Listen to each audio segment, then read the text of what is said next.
Hi అండి, అందరికీ నమస్కారం. ఈరోజు నేను మీకు చికెన్ కర్రీ చాలా ఈజీగా ఎలా కుక్ చేసుకోవాలో చెప్తాను.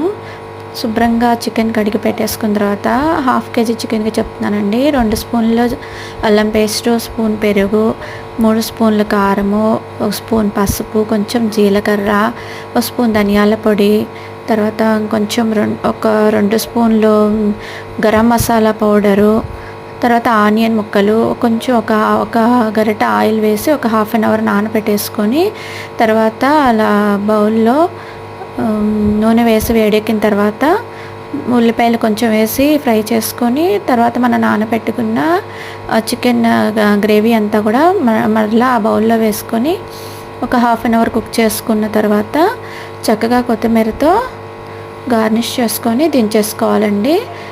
చాలా స్మూత్గా ఉండే చికెన్ కర్రీ రెడీ అయిపోయింది. సబ్స్క్రైబ్.